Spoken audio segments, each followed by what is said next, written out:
Morning from the European Parliament in Strasbourg. This week, the countdown to the EU elections began. We looked at what's at stake. We talked to populist politicians and first-time voters. All that and more in case you missed it. We are going to begin in Venezuela because embattled Venezuelan President Nicolas Maduro has told Euronews that Europe made a huge mistake by recognizing interim leader Juan Guaido. Today, European leaders have hit back, saying that they stand united for democracy and human rights. And joining us live with the latest from Venezuela is Euronews correspondent Annalise Borges, who sat down with the President Nicolas Maduro. And these are definitely strong words from President Maduro. He was essentially attacking the European Union, wasn't he? Well, Nicolas Maduro had strong words for the European Union, for the United States, for mainstream media. He had quite a lot to say during that interview, and he had this desire to portray himself as a man that is comfortable with the position of being an embattled leader. He wanted to portray this image of a very confident, a very comfortable leader. He spoke at length in a very well-humored way, but at times also very defiant. And he spoke at length about the mistake made by several countries around the world who decided to support Juan Guaido, the leader of the opposition. He said that those countries were, and I quote, terribly wrong. Take a listen. No entendiera la situación de mi país no fuera presidente, electo y reelecto. Nosotros entendemos, porque yo vengo del pueblo. Tú debes saber, Annalise, que yo no me eduqué en Harvard ni en la Escuela de las Américas, ni tengo un apellido, ni sangre azul. Yo soy un trabajador, en nombre del pueblo, y todos los días estoy junto al pueblo. Tengo contacto permanente y sé exactamente qué sucede. Yo creo que Federica Mogherini, la Unión Europea y los gobiernos fundamentales de Europa han cometido un error con Venezuela. Han escuchado una sola parte. Se han plegado a una sola parte. No han escuchado al país entero que clama paz, diálogo, entendimiento, respeto. Y no nos han escuchado a nosotros que tenemos una voz de poder real, verdadero. Yo creo que Europa se ha plegado de manera acrítica a una política equivocada de Donald Trump. Y Donald Trump, que ha pateado a la OTAN, que ha pateado a los gobiernos de Europa, que ha pateado a la Unión Europea, sencillamente les ha torcido el brazo y los ha obligado a una política que ha dañado a Venezuela. Juan Guaido, he had promised that he would bring the much-needed aid into the country, and we know that the entrances are still blocked to the country. Can you tell us about that, Annalise? Well, Juan Guaido actually spoke while we were having that conversation, Nicolas Maduro and I, just a few kilometers away from the foreign ministry's palace. Juan Guaido was gathering thousands of people that were there to listen to his new plan for Venezuela, to his project for a new country. It was quite interesting to get that idea, of course, because while Nicolas Maduro was there saying that there is no threat to his administration, he is the only legitimate government here in this country. A few kilometers away, there was another president, an interim president, saying that his is the authority that will take Venezuela back to its glory days. Juan Guaido, who said that there has been already a delivery of humanitarian aid inside Venezuela. He hasn't really talked about the details of that delivery, but he has said that they have managed to sneak in some of that aid. And of course, he is promising more aid to be delivered on February the 23rd. It's unclear how exactly he's going to do that. Of course, Nicolas Maduro still controls the army, the armed forces here in this country. They are a very big part of the equation. They control the territory. Without them, the borders are closed. And so it's going to be a big challenge for Juan Guaido to let this humanitarian aid in, humanitarian aid that Juan Guaido says is essential for this country. I asked Nicolas Maduro about that, whether or not he didn't think he was wrong to make politics out of humanitarian aid, because Venezuela is a country with great needs. The situation, I said, is dire. Nicolas Maduro said that he understood that he understood the people. He is a man of the people, and that he understood there were problems, but that the problems were a result of an economic war waged by the United States against Venezuela, and that the only solution for this country was dialogue. Dialogue, he said he is willing to take, he is willing to participate with the opposition, but it was unclear whether or not he's actually going to negotiate with Juan Guaido. For now, he says Juan Guaido is not his problem, is not a threat, is a circumstantial piece of this puzzle, a member of the opposition. Nicolas Maduro says he is going to talk to the entire opposition, but not a specific member of it. And he seemed really in control, or at least he wanted to portray that picture, that everything in this country is going well and that he has the key to bring Venezuela back to a stable position. That's Andis Borges talking to us from Caracas there. All right, I'll start with what Nicolas Maduro said, that the EU has made a huge mistake, and indeed he still has the support of parts of the population as well as the military. Should the EU have reached out and listened to the other side, as Maduro had said? What do you think, Teresa? Okay, I think I was there in 2015. I went there for the elections, legitimate parliamentary elections, legitimate, and the population vote, and it was like almost 70-something% voting against Maduro, o sea, the population. So I think the population, and this was 2015. Now there are 3 million of people flooding out of Venezuela because shortage of medicine, because of hunger, because, well, they don't have anything. So I think the population has already spoken. The population, most of the population, want the dictator to go out. So you agree with what the EU Of course did? I do. Of course I do. The situation in Venezuela is amazing. I saw with my own eyes in 2015. So when he said that we are not listening the population, no. We are listening the population.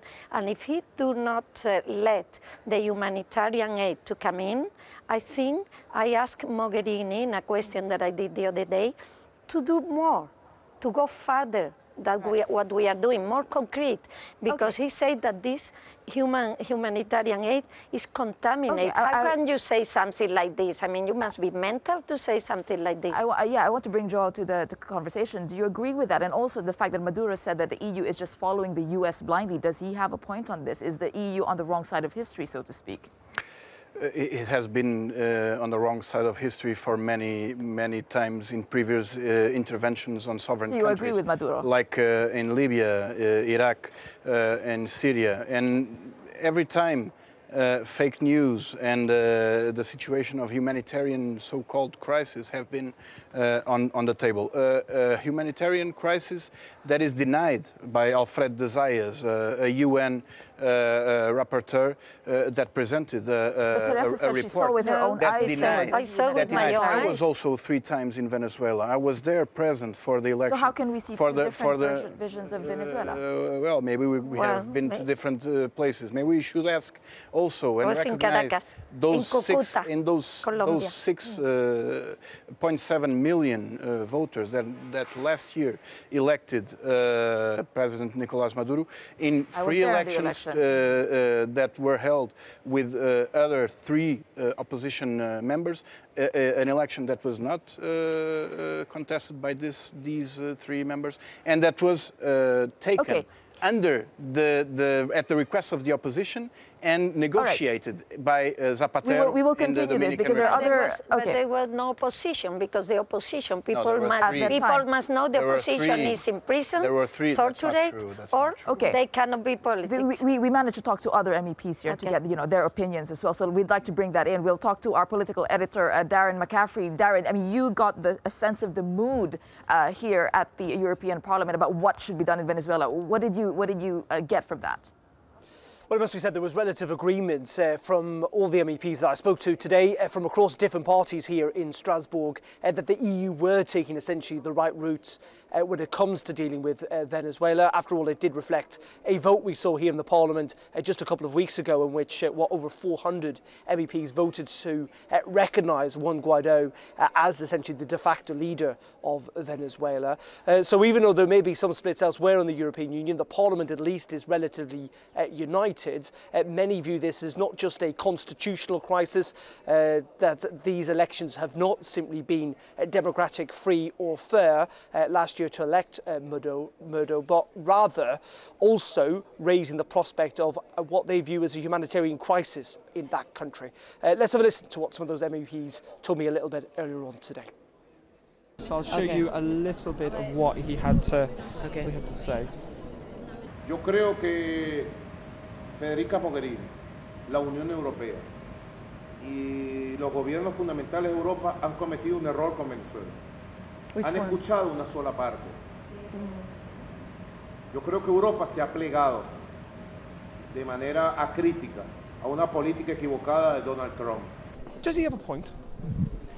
I think democracy requires that you accept criticism and you listen to when the populations and even other countries tell you that there's something wrong. The only thing that comes up immediately in my mind is that this is the highest possible degree of arrogance that he shows. It's as ridiculous as most of the things that come out from the mouth of this person who has illegally taken the power again. I would urge EU member states to be clear in what they want, to speak in one voice on this matter, not to wait until other continents speak. I guess that matters for all foreign affairs matters. I think the EU did exactly what it should have done. Maybe the EU should have even been more active, more proactive and sooner. I would rather say that there were times when I would have expected that the support to the Venezuelan population and the support to the democratic forces of Venezuela should have been more intensive and more on time. But he's right in one thing. Maduro is saying that the EU has taken a stand. So there we have the reaction of those MEPs, and as we saw there is a relatively united front in the Parliament. That is not necessarily shared elsewhere, while the main European powers of Germany, France and the UK have certainly been quite vociferous in terms of backing Juan Guaido and saying that the Maduro government is not legitimate. Clearly Italy has not been on board, but that is as much to do with internal Italian splits as it has to do with European fractions on all of this. The League and the Five Star Movement very much on different pages, as spelled out by Giuseppe Conte, who was in Strasbourg yesterday. What may well happen next? Well, it looks like people here and elsewhere are pushing for sanctions, greater sanctions from the European Union on top of those already in place that again will pile pressure on the Maduro governments.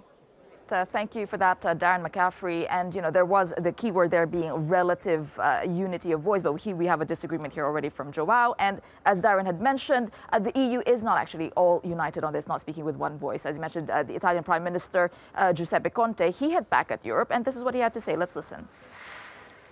Abbiamo consapevolezza che c'è una popolazione che sta soffrendo e quindi stiamo premendo, abbiamo già stanziato, stiamo premendo per l'emergenza gli aiuti umanitari nel rispetto del diritto internazionale. Abbiamo consapevolezza che nessun regime può essere giustificato se adotta violenza, reprime il dissenso, le manifestazioni pacifiche con la violenza. Detto questo, non riteniamo di poter incoraggiare nessuno che non passi da elezioni libere e democratiche. All right, you know, we had Guy Verhofstadt saying that it was because of Italy that the EU cannot speak with a one voice. He said it was preventing the EU from being united against Maduro. Is it fair to put all that blame on Italy? What do you think, Teresa? Well, I live in Italy. I know Italy quite well. I lived 20 years in Italy, so I know very well. Actually, yesterday I asked him because he said, Conte, that there was not any hurry. And I say, tell all the prisoners, the people who are dying, the people who has no medicine, and all this, tell them, the people who are tortured, tell them that there's no hurry.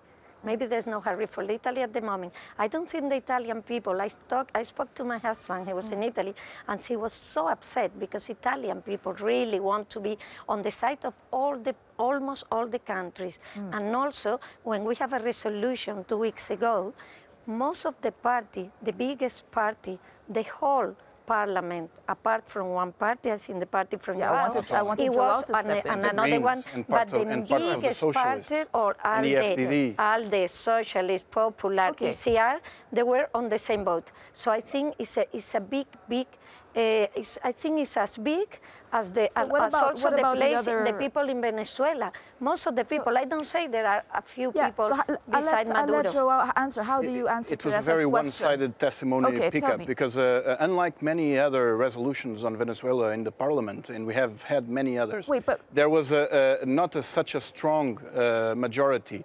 We had more than 100 votes against, and we had almost 90 abstentions. And rejecting what we are dealing here is not the situation of the country, is whether we abide or not by the international law. The position of the EU, the position of the member states that we recognize Guaidó, the position of the parliament by recognizing Guaidó is against international law, namely the principle of non-interference in sovereign I wanted to answer what Red Cross and the UN are rejecting the taking part in the so-called humanitarian aid that the US is trying to provide, allegedly, because they consider it to be outside of the international law and how it should be portrayed. I would say that it's not it's constitutional because there is a law in the Venezuelan constitution, it's 233, that say when there is an usurpation or an empty space, president that was elected. I leave you to speak. I'm trying to explain what if you speak above me, people don't understand. There is a law who permits when this is an empty space because the last presidential they were not legitimate. So and also the UN High Commissioner for the United Nations, UN High Commissioner for Refugees, said that there is the exodus, the biggest crisis, that more than 3 million people are going out, and Maduro said this is a fake news. Both of you brought up people. I want to raise this because both of you brought up people, and both of you are concerned about the welfare of the people. Okay, let's hear about actually what is going on the ground. And let's bring in our team from the Cube in Lyon. They've been looking into how Venezuelans themselves, the citizens, have been affected by this ongoing crisis. Alex, can you bring us this part of the story? Tessa, two bickering presidents, mass street protests. We've seen the graphs, we've seen the charts talking about the value of the Bolivar. We have heard this story told in many different ways in the international media, but perhaps the key one, which is very, very hard for us at this distance to understand, is what all this means for teachers, parents, children, retirees. What is it like day to day living against a backdrop of hyperinflation when it's not a concept, it's your reality? Well, there's one thread on Twitter that I just want to bring up for you here. It's by Inti. He is an IT engineer from Venezuela. He has an 8-year-old child. And in fact, Emmanuel is still speaking with him as we talk to you now in the Cube, messaging Inti. And he's giving us a sense of what lay behind this thread. It's a series of messages where he tries to give us, outsiders if you like, an understanding of what all this means for ordinary people. And he starts by saying, hyperinflation, it's a concept that's hard to grasp. So he breaks it down, first of all, by saying, when you think of the average wage, it is no way near keeping up with the price of goods. In fact, he says here, the average minimum wage, roughly, it's about 7 coffees and 4 juices. That's what it will buy you. That is the average minimum wage a month. 7 coffees, 4 juices. Putting it in those terms, you can really see how this is squeezing people. He also goes on to say, well, it's normal now for people to be struggling. He's also saying people aren't saving money. When they get money, because they're worried about its value plummeting, they go and spend it straight away. And what are they spending it on? Are they spending it on goods? They're spending it on food. They are spending it on food. He also goes on to say a saving no longer exists. Seeing people with big shopping bags full of food, that's very rare. Full shopping carts is rare. He's saying here people are really struggling to make ends meet. He goes on to say people particularly badly hit are those whose salary's not keeping up, which is pretty much everybody working for a company, but also particularly the old, whose grandchildren, many of whom have left, their children have left Venezuela to look for opportunities, and now stuck in a system where prices are skyrocketing, people taking calculators to supermarkets or being seen to try and do the calculations, trying to work out what they can buy. And just finally, I want to say, his parting message when Emmanuel asked him, what's the response been to this thread? He says, people in Venezuela saw themselves in this story. And people around the world are just starting to realize how serious this is. Right, thank you for that, Alex, and our team in the Cube. Joao, I'll start with you. Your voice is clearly a minority in this parliament. I was also in Caracas when Maduro was first elected, and I saw both. First or second time? The first time. The support for Maduro, I saw that. 2013. Yeah, I saw that. But at the same time, I also saw empty shops and shelves and the lack of food. So how would you address it? There is a real need for the aid that is supposed to come in. You know, people are suffering. How do you reconcile that with your first, it was a very biased testimony, taking one testimony as a testimony of the people, and you should hear the many thousands there, sure. not some support, the many thousands of people that are on the street signing, for instance, a petition calling for the United States to withdraw from this intervention on Venezuela. Now, you are talking about shortages. Yeah. Yes, there are shortages of food and medicine, which even the government is recognizing. But you cannot disconnect these shortages from the brutal sanctions that the US is unilaterally imposing since 2014, already in the government of Obama, that restricts the selling, for instance, of oil, the Venezuelan government going to the markets to ask for loans, and even at this very moment, to collect what is the economic and financial assets that Venezuela has outside the country. So basically, you say that, okay, you can't separate it. I'll give you very quick time to react because we don't have much time. Yeah, Last word. I think this is the best part. This is nothing. Okay. I mean, this is nothing for what is happening there. It's true, it's I tell you right. that the thieves, the persons who are governing are thieves at the whole. They have a lot of petrol, and people are talking about a narco state.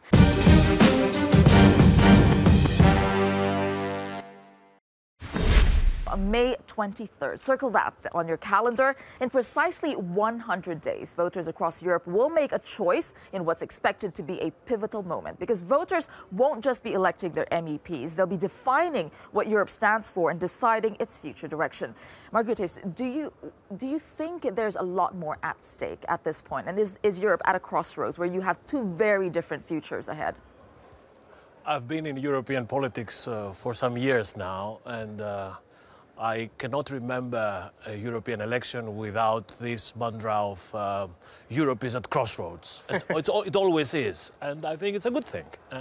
We should not be, I think, very dramatic as we approach the European elections.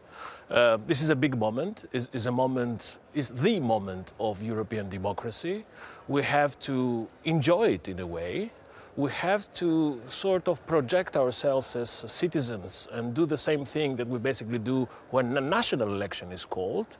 We have a say, we have a preference, and we discuss. And that's what I expect Europeans to do. It is hard to not be dramatic, though, because there is something dramatic happening. We've got Brexit. This has never happened before. This kind of, the future hanging in the balance, right? The reason, I agree with Margarita to the extent that every election, of course, will be talked about a key decision. They only happen once every 5 years, and they are. I think the reason that this one is different, or slightly more dramatic in a sense, is because the level of change, the support for change is growing so much. There has always been a battle about where Europe should go, about integration, about how deep the federalised structures, in a sense, should be. This time round, though, we call them Eurosceptics. They're not necessarily Eurosceptics. The people who want to see Europe go in a very different direction, they are most certainly on the rise. And that presents problems for institutions like the Parliament, because in many regards, they will want to fundamentally change these institutions. Has Europe got the capacity to cope with that? I don't know, it's never really been properly tested. Do you agree, Margaritis, that the level of the rise of certain groups of people who want to see Europe in a very different direction is different now? It's much more now. I would say yes and no. Okay. I would distinguish between two groups of people. There are many Europeans, many fellow citizens who have genuine concerns and worries and questions about Europe, we owe these people answers and policy responses. We have been working on many issues that address citizens' concerns for the last 4 years. Now is the moment to remind them what we're coming from and what we still can do to make their lives better. But there is another group. These people are out to destroy Europe. We can choose the term to describe them, but there is a group of people who simply do not care. They want to destroy Europe. I'm not sure that we have to spend too much time on this second group, but we have to do a lot to address the concerns of the first group. No, but isn't the problem, though, that actually they're winning at least in terms of the battle of trying to convince people? They seem to be on the ascendancy, and actually the argument for more Europe, better Europe, is being squeezed. I'm not sure that the jury is out. It's still out there. Let's see how the election goes. And I wouldn't package these two groups together. I would also invite all people who aspire to lead the Commission and aspire to be European Parliament members to make this case for Europe, explaining Europe, not necessarily pledging more Europe. I don't think that the more Europe is the answer that fits all the questions, but we have to be able to address people's concerns and not package the ones who have genuine concerns with the ones who are out to destroy Europe. When you say more Europe is not always the answer, do you mean the inverse could be an answer? I think the alternative to more Europe could be a more intelligent Europe, not necessarily less Europe. I mean, there are many areas where we have to be able to show that a Europe that protects, for example, can be more effective by doing the right things, not necessarily more things. Same thing in the aspects of economy, growth. We do not have to regulate everything in the European economy, but we have to be able to address the key growth factors that make a difference for jobs. Now, I think one of the differences this time around as well is that, you know, actually, as Manfred Weber put me earlier on today, Europe has spent the last 10 years managing crises, whether it is essentially the financial crisis and the Eurozone crisis that we saw, just under a decade ago, the migration crisis, Brexit, and that has limited, and in some ways that has changed people's views of the European Union and its capacity to deal with things. You highlight all this. Margriet, just very quickly, how, as honestly as you can answer this question, do you feel that Jean-Claude Juncker is leaving a more divided Europe? No, definitely not. I think that Jean-Claude Juncker and his Commission is leaving a Europe that has managed to complete the transition from a Europe of polycrisis to a Europe which is standing up and fighting back. We have a new investment policy which was not there 4 years ago, almost 400 billion of real investment in the economy. We have huge trade deals with Canada, with Japan. We have more security, we have safer borders. Isn't the problem that Jean-Claude Juncker's reign will always be remembered as the Commission president where the second largest economy left? No, Brexit happened. No, because we didn't vote to leave. This is not something that has to do with us. You should ask this question to the people who left. Here at Euronews, we are launching a new series tonight as part of our election coverage, as we've said earlier. Now, called First Timers, it is shining a light on those who have decided to get political and vote for the first time. As we go to this commercial break, let's meet Ines Andrews, 17-year-old, a Belgian student empowered by a movement spreading across Europe.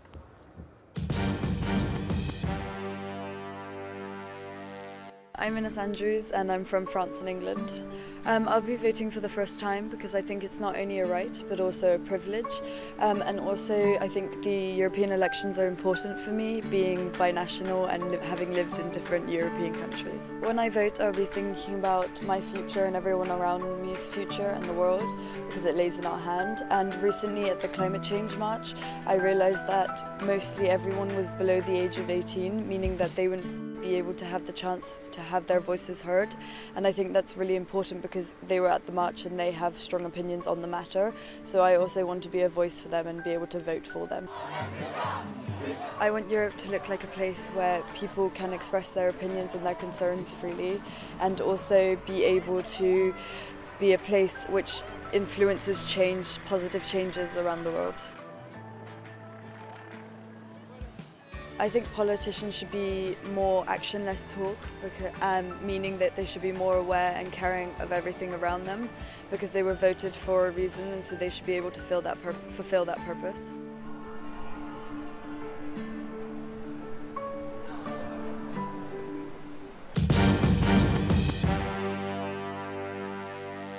100 days to go till the elections. What are you watching out for the most?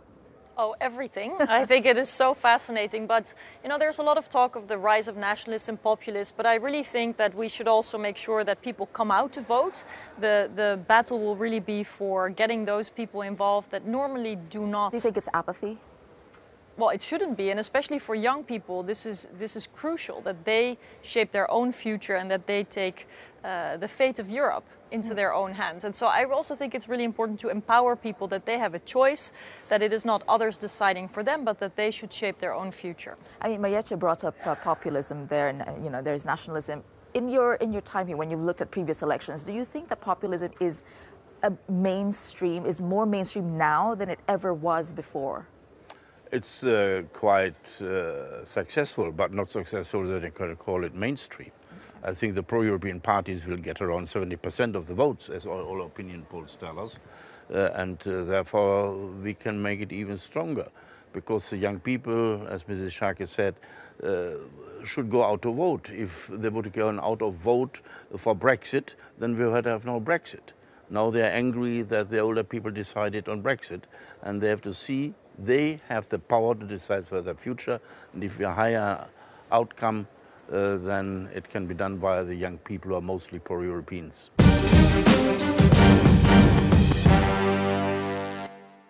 What are voters telling you their big concern is?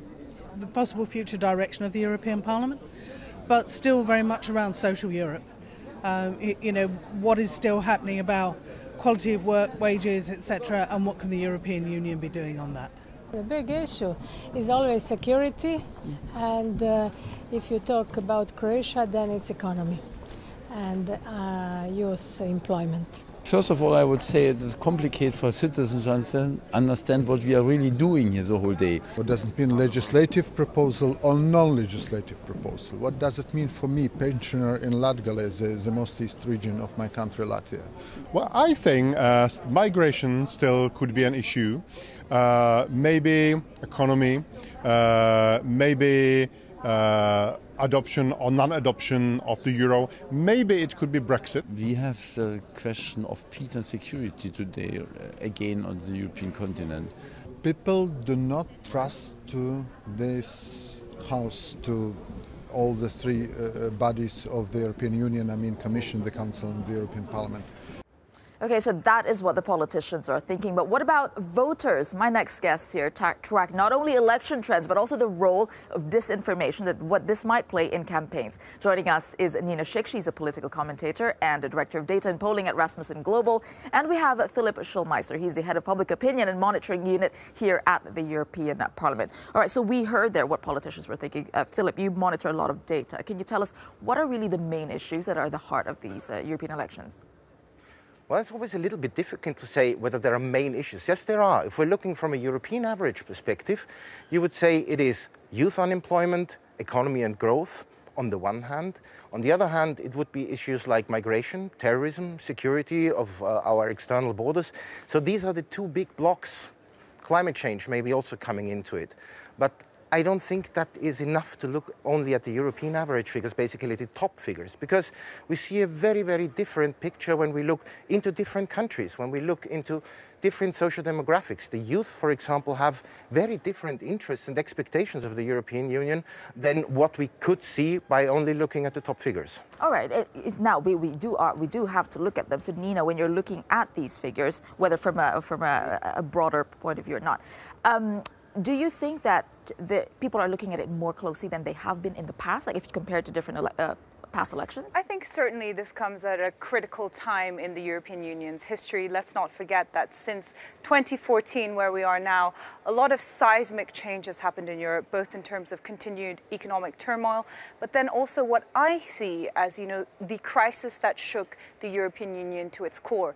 And I'm talking about the migration crisis. And certainly in certain parts of Europe, that has been so existential, and I think it will shape a lot of the elections when we look forward.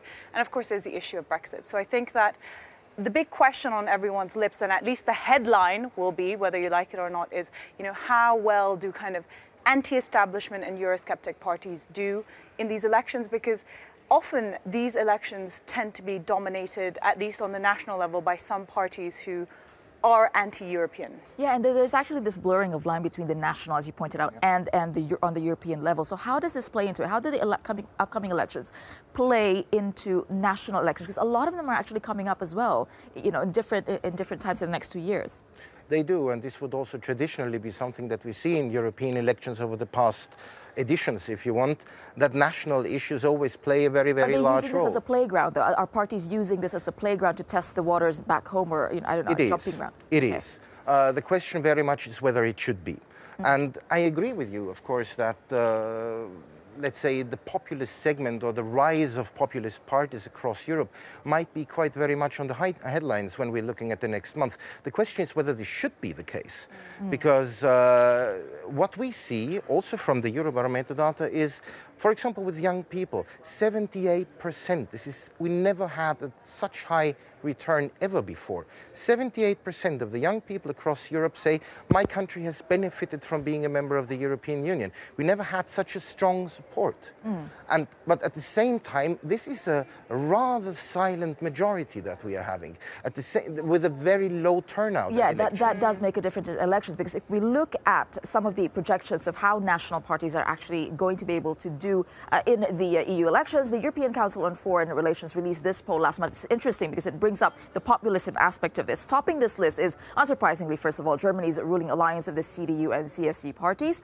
But here's where it gets interesting. Look at the rest of the top 5. You have all Eurosceptic parties, Italy's La Liga, Poland's ruling PIS, Italy's Five-Star Movement, and France's National Rally. So these, you know, looking at that, the top 5, you have 4 of them who are considered, you know, populist or Eurosceptic. What does this say? Well, in large part, again, so obviously Europe has been through very tumultuous political times in the past few years. But in large part, it's also because Eurosceptic parties tend to use the European elections as a battleground. So if you look at the United Kingdom, where I live, for example, UKIP came top of the list in 2014 because many national voters who tend to vote in national elections didn't actually go and vote in European parliamentary elections. Now, that's not true for all European countries, but that's certainly, I think you can say with confidence that there isn't a united kind of European demos. Right. And if you look at how the elections are run, they're run like 28 different national elections. So depending on the politics of each country, these parties can use the European elections to make hay. And they certainly will do if you look at, for example, Italy or France or all the other countries that came up that are going to have big factions projected. And what about the role of disinformation? I mean, Nina, this is your field, really. Yes. Well, that is certainly something that we should be alarmed about. I mean, the idea that elections can be manipulated by malign actors through the use of disinformation, I hope, is not something that is a novel idea. We saw it in 2016 in the US presidential election. We've seen it in the Brexit referendum. And I think we'll certainly see it in the European elections. And I imagine that the issues that are used in order to divide the electorate will primarily be issues of economic and also the very, very, very, very difficult question of migration. Yeah, so when it comes to the use of facts and information to convince people, what does your data tell us about that? Disinformation as well. Well, yes, true. Disinformation is also for the European Parliament, for this campaign, a major issue for us, where we are actually investing quite a lot in order to counter disinformation, to put information out that is factually, that can be used to counteract disinformation, fake information that is being spread. So this is definitely something that will impact or might impact. I mean, always we said that the people who are creating disinformation are always one step ahead, and I think that is the main issue. All right, well, over the next 100 days, we will be talking to you, the voters, about the issues that you think should be driving the campaign. And our team in the Cube, they've been speaking with young voters about what's most important to them. Alex Morgan joins us now with more on that. Alex. Well, Tessa, these are 4 of the faces of candidates running, young candidates running in the European parliamentary elections. Fair to say, with 100 days still to go, many parties, many candidates haven't officially declared yet. But these 4 did get back to us in the Cube. And they've really all got a message that they want to shake things up. Let's start with Antoine. He's 26, he's French, and he's running for the Greens. The reason why I'm running is because of the emergency of the environmental and climate crisis. And the European level might be the only way we have a chance to solve this crisis. My generation will be the one to suffer from the lack of courage of current politicians. My generation is suffering because of the lack of courage. And we've seen, of course, these student protests across Europe. It seems climate change really being pushed up the agenda. And you've got Arba here. She is Swedish. She, again, on the left of politics, running, wanting to shake things up. This is what she sent us. I'm running because I want to fight for freedom, for democracy, and I want to see an EU that takes the leadership when it comes to combating climate change and to make sure that we have more green and sustainable trade around the world.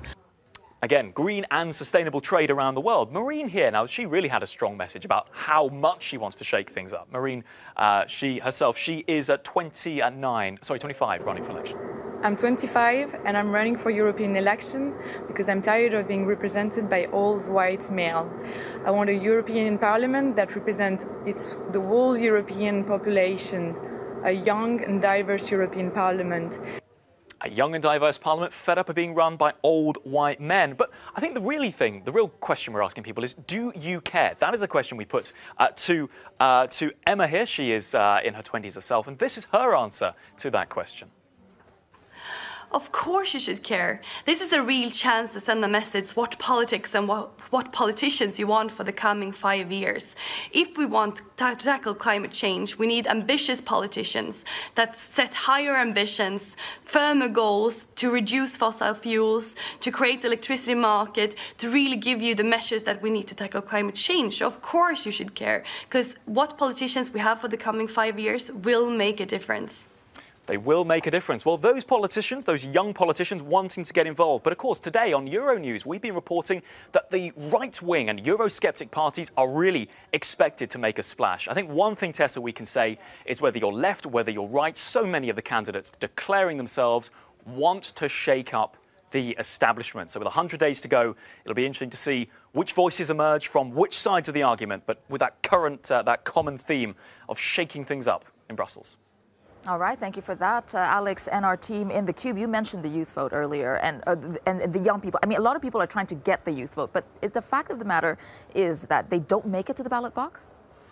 That is unfortunately a problem. I mean, in 2014, the youth abstention rate was the highest that we have ever measured. And whereas on the one hand, you would have the 75% of them saying, Europe is a great thing. And on the other hand, they wouldn't move their person to the ballot box at the end of the day to vote. So this is definitely something that we have to work on.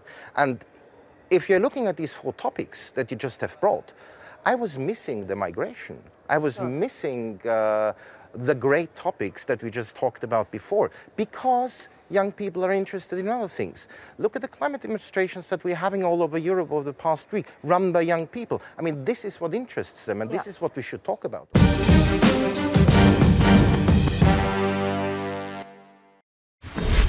As the UK readies for its exit from the EU, a new dawn for British military might is on the horizon. Today, the Defence Minister Gavin Williamson laid out his vision for the country's military ambitions, calling for a, quote, global Britain to defend interests abroad and to enhance the lethality of its forces. Here is what he had to say. It is my belief that Britain has its greatest opportunity in 50 years to redefine our role. As we leave the European Union, and the world changing so rapidly, it is up to us to seize the opportunities that Brexit brings. We're talking about global Britain and superpower. Is the UK in denial and living in the past? Who would like to start? Yes. Okay. Our armed forces have been depleted and run down systematically over the last, 10 years or more. We now have the lowest numbers in the British Army. There's the least investment. It's stretched to breaking point. I think we have to have a root and branch reassessment of what the armed forces are for, and they have to be about protecting our national interests. I've read the things that the Defence Minister has said. They sound fine. But of course, he's overlooking the fact that we are going to be subsumed into the EU's military ambitions and this mythical EU army, which is actually going to become a reality under permanent structured cooperation. Well, under the the Defence Minister sounds very very confident about. Well, he does, but my golden rule of politics is listen to what people say, watch what they do, because actions are more important. And Mrs May has already said that we have to be part of the security treaty that she wants to negotiate. We're already signed up to PESCO, Permanent Structured Cooperation, and our armed forces are being integrated into the EU's defence identity for years. Well, Claire, you're disagreeing. You were shaking your head. Which part? I was shaking my head to the latter part of what Gerard was talking about in terms of actually the factual accuracy of what's happening in the EU, never mind anywhere else. But I'm deeply frustrated by Gavin Williamson as a Secretary of State for Defence for the UK. He loves using this rhetoric, he loves ramping up, talking about, you know, kind of boys and toys in an MOD sense. The reality is we're not even going to meet the 82,000 target for the Army in 2020. We have a problem with the defence budget. There's a hole in the defence budget. This is all post-2010 cuts, the changes in the military spending, and also actually post the referendum there's been a massive impact because of the devaluation of the pound and therefore the mismatch between our procurement and actually the available funds. Given what you're saying, and is this a massive miscalculation? Like the influence, well, post-Brexit, the kind of influence that the UK actually has, perhaps it's not as great as people think. We can actually agree on a few things, I'm pleased to say, about the way the budget is inadequate and the numbers are inadequate. But like I said, what we have to do post-Brexit is actually have a root and branch reassessment of what our armed forces are for. We shouldn't be part of the EU's military ambitions, but neither should we be sucked into foreign adventures on behalf of the USA or anybody else. Yeah, Claire, you were going to say something. I mean, in terms of influence of the UK. I think you made the point earlier about the lack of honesty. You know, is there enough honesty in this? And no, there is not enough honesty about our position in the world, because we actually amplified our role in the world by our membership of the EU, and actually we are now having to deal with that. But maybe the consequences of the undermining of our global reputation through what has been happening with Brexit. And it's not just Brexit itself, but it's also the utter mishandling of any negotiations through this process as well. So we actually have we have disadvantaged ourselves on the world stage.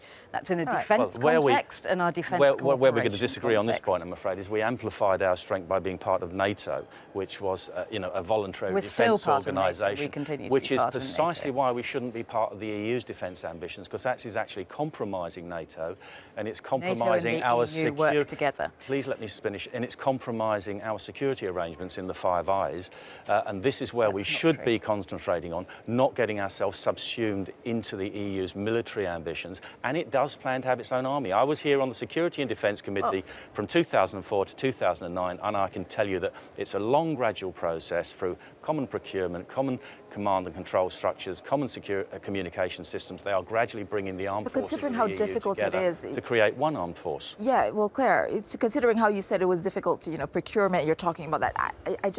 I don't know, how do you explain the UK being able to do this on its own? I mean, I'd like to update very quickly the Security and Defence position, because I'm currently Vice Chair of the Security and Defence Committee, so I outrank you on that one, Gerard. The point being that we are taking ourselves, we're endangering our involvement in the European Defence Fund, which has an enhancing role of our own defence industry capacity. And it's the soft power and it's the corridor power that you get being part of the architecture of the EU. In terms of, can I say a quick word in terms of defence procurement and defence jobs? Under WTO terms, defence contracts... Please let me finish. You can actually award those on a national basis. Under the EU procurement, please let me finish, Claire. I didn't interrupt you. But under the EU procurement directive, then you can only buy nationally if you can prove a national interest is being threatened, a security interest is being threatened. We have time for tonight's raw moment. Now, imagine you're the UK Brexit Secretary, and you think that the name of the European Commission President, Jean-Claude Juncker, wouldn't slip your mind. Well, think again. Well, it's to build on the engagement that the Prime Minister had last week with Jean-Claude Juncker.